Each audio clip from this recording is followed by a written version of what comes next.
इसकी खासियत यह है रात में नहीं, ये दिन में बदलता है, खुल्लम खुल्ला बदलता है। ये रात में कोई काम नहीं करता है। इसने ऐलानिया, लोग गुपचुप गुपचुप लगे हुए थे।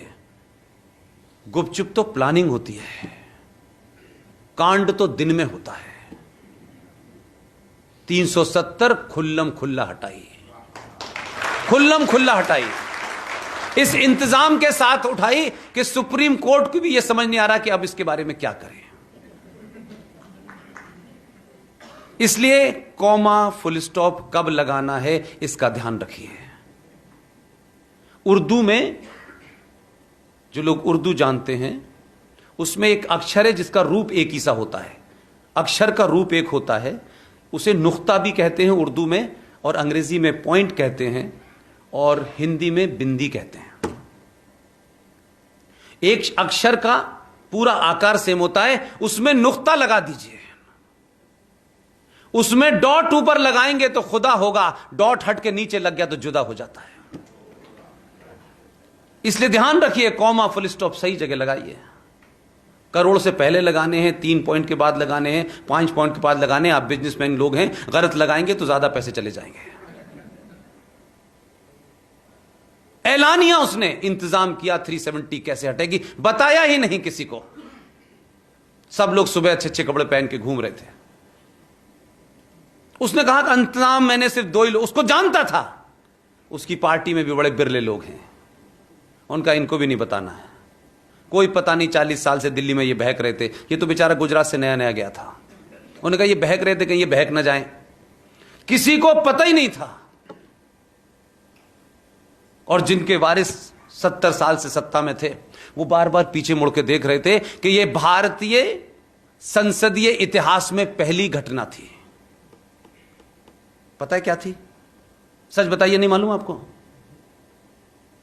भारतीय संसदीय इतिहास में यह पहली घटना इसलिए थी कि जिस सरकार को यह पता था कि यह बिल दोनों सदनों में पास होगा और दोनों सदनों में बहुमत होना चाहिए तभी होगा, ऐसा खिलाड़ी भेजा आपने। बोला जिसमें मेरा बहुमत नहीं है मैं उसी में पहले पास कराता हूं।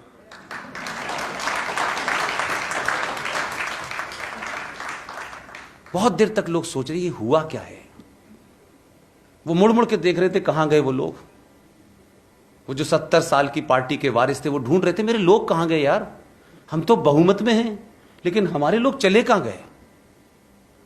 उनको 24 घंटे के बाद पता चला कि भारतीय संसदीय परंपरा के अंदर, क्योंकि हम तो जाहिल लोग हैं, ये परंपरा चल रही है ना हमारे यहां। क्योंकि जब तक हम इंग्लैंड जाके नाली कैसे बनाई जाती है, जब तक हम वहां जाके सीख के नहीं आएंगे तब तक यहां कैसे करेंगे। हम मोहनजोदाड़ो की सभ्यता के लोग, इंडस वैली के लोग, जिसने इतना बढ़िया निजाम था, वो अंग्रेजों से सीखने जा रहे हैं। लेकिन एक परंपरा चल रही है कि एमपी जाएंगे, देख के आएंगे, फिर बताएंगे। आज तक बताया नहीं। आपके आदमी ने 2 महीने पहले कहा कि ऐसा है, आप नीदरलैंड जाइए और नीदरलैंड में देखिए कि वहां पानी की व्यवस्था कैसे होती है। करीब 40 एमपीज को भेजा। बीजेपी वाले वहां उसमें कोई नहीं था। किसी ने मजाक में पूछा भी कि मोदी साहब सारे विपक्ष के लोगों को भेज रहे हैं। बोले उन्होंने कहा है सबका साथ सबका विकास। जो दूसरा वाला है वो ज्यादा शातिर है।